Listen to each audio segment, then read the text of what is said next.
আসসালামু আলাইকুম প্রিয় বন্ধুরা। আজকে আমাদের প্রিয় নবী হযরত মুহাম্মদ সাল্লাল্লাহু আলাইহি সাল্লামের জন্মদিন 26শে আগস্ট রবিউল আউয়াল, আরবি রবিউল আউয়ালের 12 তারিখ। আজকে আমার প্রিয় নবীর জন্মদিন।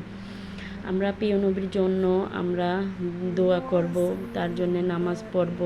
আমাদের প্রিয় নবী হযরত মুহাম্মদ সাল্লাল্লাহু আলাইহি সাল্লাম, আমরা তার উম্মত। আর হযরত মুহাম্মদ সাল্লাল্লাহু আলাইহি সাল্লাম আমাদের শেষ নবী।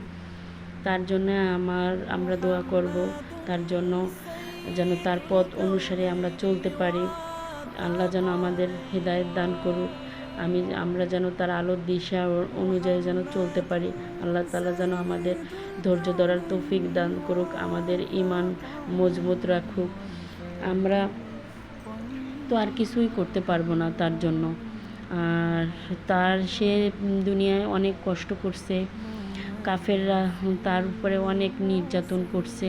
আমরা তো কিছুই না, তার তো কিছুই কষ্ট আমরা সহ্য করি না। আর সে যে দুনিয়াতে কত কষ্ট সহ্য করছে, দুনিয়াতে যে উম্মতের জন্য যে সে কত অত্যাচারিত লাঞ্ছিত হয়েছে আমাদের জন্য, আমরা কি করব? তার জন্য ইবাদত করব, তার জন্য নামাজ কালাম পড়ব, এছাড়া তো আমরা কিছুই করতে পারবো না। আর জন্মদিন উপলক্ষে, নবীজির জন্মদিন উপলক্ষে যদি ভিডিওটি ভালো লাগে অবশ্যই লাইক কমেন্ট শেয়ার করবেন, আর অন্যকে জানানোর সুযোগ করে দিবেন। আমি ইসলামিক ভিডিও করি, আমার পাশে থাকবেন। আপনারা আমার ভিডিওগুলো লাইক কমেন্ট করবেন, শেয়ার করবেন। আপনারা যদি কমেন্ট করেন, আমি কমেন্ট ধরে যাই আপনাদের সাপোর্ট করে আসব। আর নবীজির জন্মদিন উপলক্ষে বেশি বেশি করে ভিডিওটি শেয়ার করে দিবেন যেন জানতে পারে সবাই আজকে নবীর জন্মদিন। সেই উপলক্ষে নামাজ পড়বেন, তার জন্য দোয়া করবেন। আমাদের নবীজি হযরত মুহাম্মদ সাল্লাল্লাহু আলাইহি সাল্লাম 40 বছর বয়সে নবুয়ত পেয়েছেন। হযরত জিবরাইল আলাইহিস সালামের মাধ্যমে আল্লাহ তাআলা তার কাছে কোরআন নাজিল করছেন। সে ওই কোরআন নাজিল করছেন আর ওইগুলো বান্দাদের মাঝে পৌঁছে দিতেন।